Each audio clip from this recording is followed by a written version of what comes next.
I have never discussed with my son or my brother or anyone else anything having to do with their businesses, period. I've never spoken to my son about going to business. I don't know what he was doing. I know he was on the board. I found out he was on the board after he was on the board, and that was it. Well, President Biden repeatedly claiming that he had no knowledge of his son Hunter's business dealings, but an explosive new movie blows the lid off of those claims and explores the self-destructive lifestyle of the president's son. It is a blockbuster. Take a look. Devon Archer is telling Joe Biden he just joined the board of the Ukraine energy company Burisma. At the same time, VP Joe is the point man for President Obama in the Ukraine. So the obvious next question is... Where's Hunter? Hunter never actually went to Ukraine during all this, but don't let that fool you. 3 weeks later, he was appointed to the board of Burisma.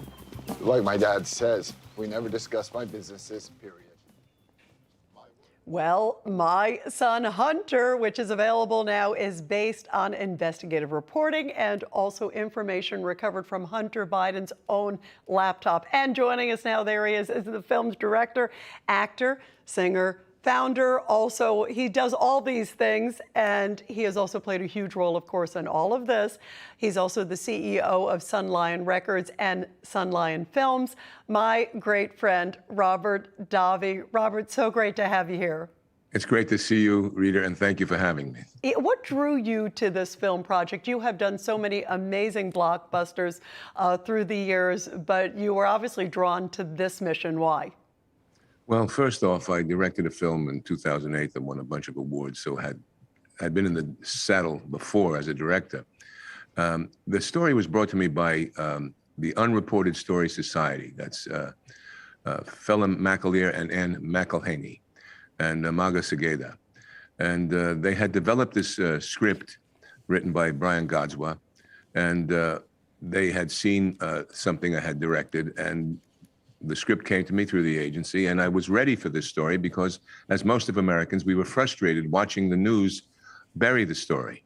And as we've heard, even Mark Zuckerberg was visited by the FBI to say, please put a lid on this for a bit. Anyway, it came to me, I read the script, I was very familiar with the story, frustrated again by the lack of reporting on it. Since we've filmed, it's now the New York Times and other publications have come out and verified that. And first thing you do as a director is see, what can I put on it? What spin can I do to it? And I fashioned it after The Wolf of Wall Street, American Hustle, and I wanted to give it a satirical bent, at the same time, not demonizing the drug addiction, which we all know, it's been in the news, the fentanyl pouring into the country. I've had family members that have suffered from addiction. A president's son, a vice president's son, the most powerful position in the country, and they're suffering from addiction. But at the same time, making these deals with the heads of states all over the world, China, Ukraine, Russia.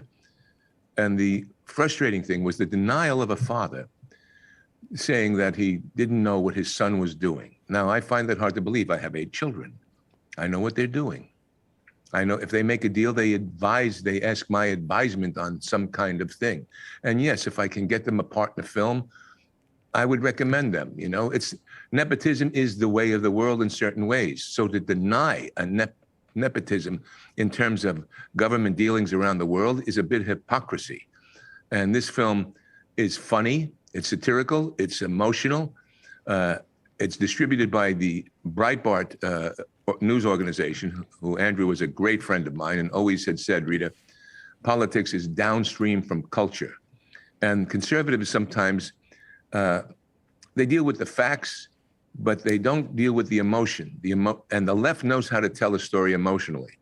And I wanted to break that train and present a film that was for everyone, that was open to watching a good film and then having the underbelly of the story told. So let me ask you, Robert, through all the research that you did and learning about it, how do you feel? Do you believe that the president played a role in leveraging his office? Do you believe he benefited? He continues to deny it.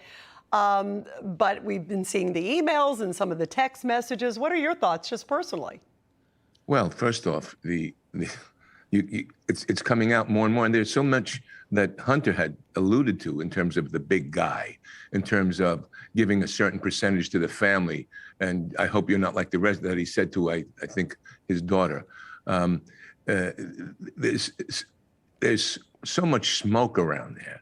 And we've seen in America the Russian collusion story fall apart. The Steele dossier was funded by, that aspect of it, where the left will attack that. And it was very well researched. Peter Schweitzer did a book.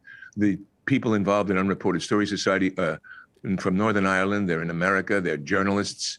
They researched that. Brian Gadzawa, who wrote the screenplay, and then myself. I even went to Hunter Biden's own book, Beautiful Things, to extract things and his mindset. And it's curious because the left will look at this film and they have pointed out facts that they say, this could never happen. This could never happen. Well, it was in Hunter's own autobiography.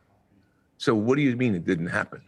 Now, the alleged influence peddling, which you have to assume if he's on a plane to China with his father, hey, how'd your day go? Oh, fine, Dad, I made a $3 billion deal with the Chinese spy chief or whatever it was. It's something that we know that it tipped the scales in an election. Yeah, there are so many unanswered questions, Robert. Just as you just talked about the fact that it was suppressed, and many people even said in some polls afterwards that it may have changed the way they voted. And that's why I think this is so profound. I've been waiting for someone to do a film on this, and I'm not surprised that you are the one to do it. Real quick, we just have literally a few seconds. How can people watch this film? Because I want to make sure we get the word out. Yes, please go to mysonhunter.com. mysonhunter.com. You can go to the Breitbart news site, and there's clicks to it there. They distributed this film. I'm so pleased that they've put their sources behind getting the word out to all of you out there.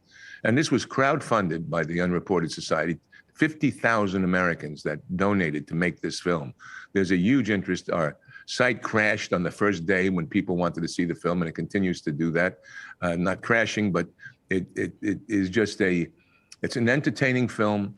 It's necessary, and we've got to take our country back. At least we have to hold the media and big tech accountable for what they're doing. And this film is like a big middle finger to the establishment. Well, media. You are always a gutsy guy and have done just incredible work through the years, my friend. And it's wonderful to have you here. Robert Davi, the director of My Son Hunter, and everybody, mysonhunter.com. Thank you so much for being here, Robert. We've got to get you back on again soon. I would love it. Thank you, Rita. It's great to see you. Thank you. You too, my friend. Wonderful to see you. No crooked establishment. None of that twisting the truth. No talking down to me. Don't tell me how to think. Don't tell me how to think. Don't tell me how to think. I trust Newsmax. Newsmax. They don't tell me how to think. They let me decide. Newsmax. Real news For real people.